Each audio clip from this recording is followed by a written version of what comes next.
നിങ്ങളുടെ favourite shows ഇനി ഒരിക്കലും മിസ്സാവില്ല. ഇപ്പോൾ C5 കാണും നിങ്ങളുടെ ഫേവറേറ്റ് ഷോ തികച്ചും സൗജന്യമായി. എന്തായാലും നിങ്ങൾ അകത്തേക്ക് വരൂ. വേണ്ട, ഇനി ഗ്രഹനില നോക്കി രണ്ടുപേരുടെയും നാളുകളുടെ ചേർച്ച അറിഞ്ഞിട്ട് എല്ലാം തീരുമാനിക്കാൻ വേണ്ടി ഞങ്ങൾ വരാം. ഗ്രഹനില തരുന്നതുകൊണ്ട് ബുദ്ധിമുട്ടൊന്നുമില്ലല്ലോ. ഹേയ്, എന്ത് ബുദ്ധിമുട്ട്? എനിക്കും എന്റെ മകൾക്കും നിങ്ങളുടെ കുടുംബത്തെ ഇഷ്ടപ്പെട്ടു. ഗ്രഹനില ഞാൻ എടുത്തു തരാം.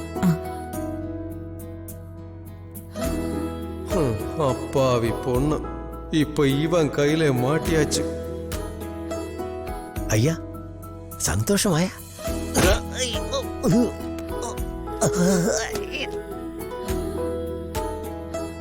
അമ്മയ്ക്ക് ചേച്ചിയെ വിട്ടുപോകാൻ തോന്നില്ല, അത്രയ്ക്ക് ഇഷ്ടപ്പെട്ടിട്ടുണ്ട്.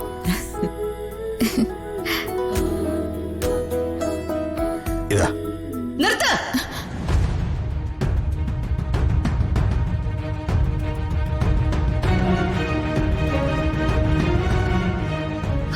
നിങ്ങളോട് കാര്യങ്ങളൊക്കെ പറഞ്ഞ് അവസാനിപ്പിച്ചതല്ലേ, പിന്നെ എന്തിനാ തിരിച്ചു വന്നേ? നല്ലി, അവര് ഗ്രഹനില വാങ്ങാൻ വന്നതാ. ഗ്രഹനിലയും കൊടുക്കണ്ട, ജാതകവും കൊടുക്കണ്ട. ഇവരുടെ കുടുംബമായിട്ട് നമുക്ക് ഒരു ബന്ധത്തിന്റെ ആവശ്യമില്ല. ഉണക്കമീൻ കൊണ്ട് പൊട്ടിയ തല്ലിയ പോലെ അമ്മയും മക്കളും മണം പിടിച്ച് നടക്ക ഈ വീടിന് ചുറ്റും.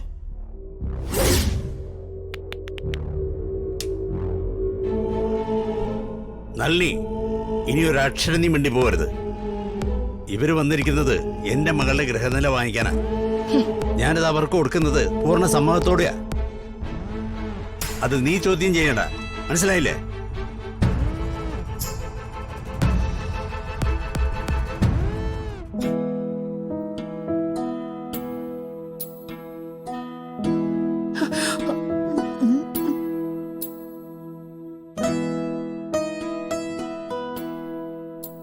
വിശദമായി നോക്കിയിട്ട് വിവരം പറഞ്ഞോളൂ. എന്റെ വാക്ക് ഞാൻ മാറ്റില്ല. ശരി.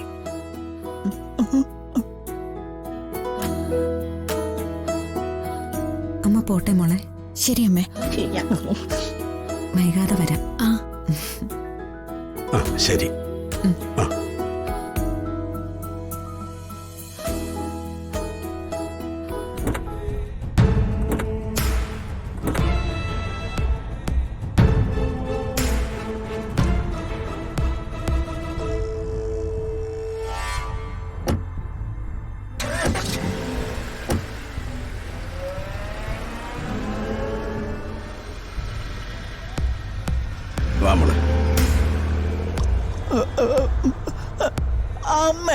ഏട്ടനൊന്ന് നിന്നേ. കൊണ്ടുപോയ ജാതകം ചേരുകയാണെങ്കിൽ ഏട്ടൻ ഈ വിവാഹം നടത്തുവല്ലേ? നടത്തും, അതിന് നിനക്കൊരു സംശയവും വേണ്ട. അപ്പൊ ബന്ധങ്ങൾക്കൊന്നും ഏട്ടന്റെ മനസ്സിൽ വലിയ വിലയില്ലല്ലേ? എനിക്ക് എന്റെ മോളുടെ ഭാവിയാ വലുത്. അതിനുവേണ്ടി എത്ര വലിയ ബന്ധങ്ങൾ വലിച്ചെറിയേണ്ടി വന്നാലും ഞാൻ വലിച്ചെറിഞ്ഞിരിക്കും.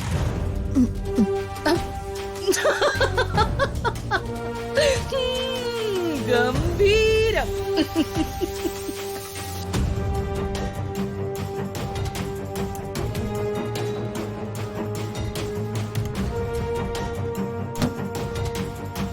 എന്തായാലും ഏട്ടനായിട്ട് ഈ ബന്ധം അവസാനിപ്പിക്കാൻ തീരുമാനിച്ച സ്ഥിതിക്ക് കണക്ക് പറഞ്ഞ് തന്നെ പിരിയണല്ലോ.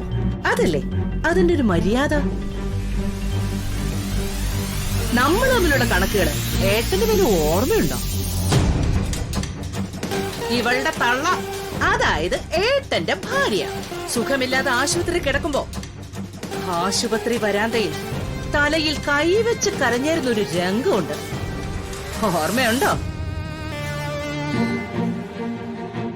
അന്ന് ഏട്ടന്റെ കൺമുന്നില് ഞാൻ മാത്രമായിരുന്നു ഉണ്ടായിരുന്നത്.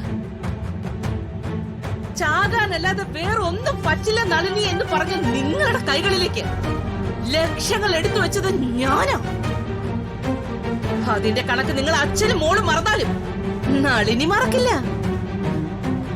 കൃത്യമായിട്ട് എഴുതി വെച്ചിട്ടുണ്ട് ഞാൻ. 36,76,000 രൂപ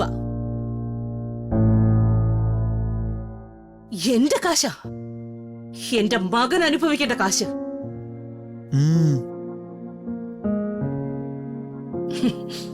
അതെനിക്കപ്പൊ തിരിച്ചു തരും.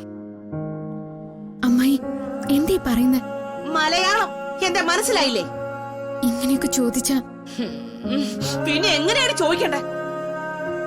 നിന്റെ തള്ളയുടെ ചികിത്സയ്ക്ക് പണം ചെലവാക്കാനേ എനിക്കെന്താ ഭ്രാന്തുണ്ടോ?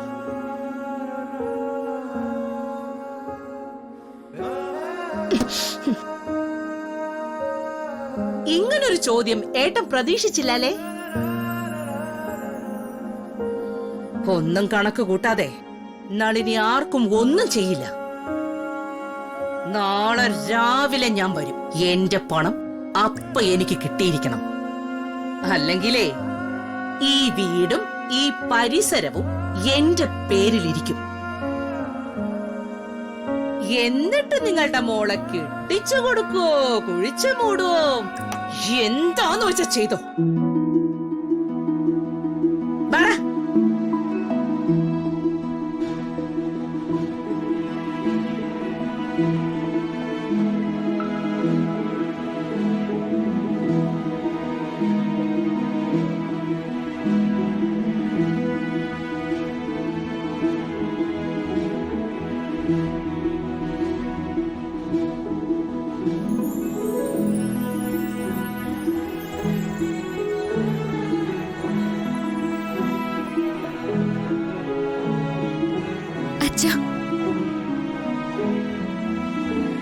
ഇത്രയും കൃത്യമായ കണക്ക് അവള് സൂക്ഷിക്കുന്നുണ്ടെന്ന് ഞാൻ ഓർത്തില്ല.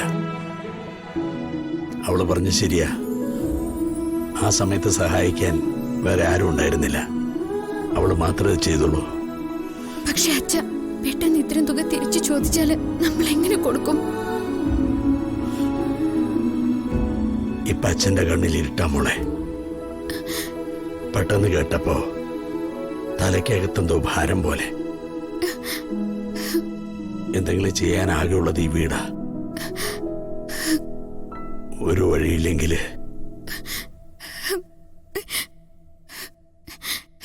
വേണ്ട, ഈ വീട് വിൽക്കുന്നതിനെ കുറിച്ചൊന്നും ചിന്തിക്കില്ലേ അച്ഛ? അച്ഛനത് സാധിക്കോ? ഇതിനകത്ത് ഓരോയിടത്തും അമ്മയുടെ ശബ്ദവും അനക്കൊക്കെ ഇപ്പോഴും ഉണ്ടെന്നല്ലേ അച്ഛൻ പറയാറ്?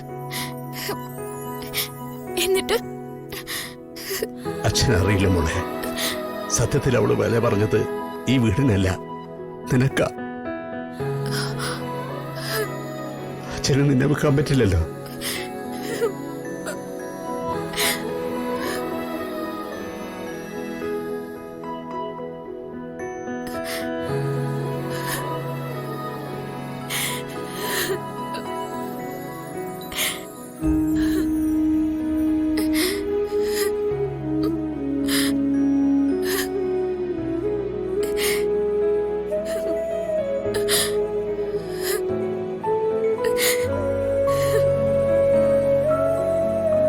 ഡൗൺലോഡ് ചെയ്യൂ C5 ആപ്പ്. കാണൂ എല്ലാ എപ്പിസോഡുകളും സൗജന്യമായി.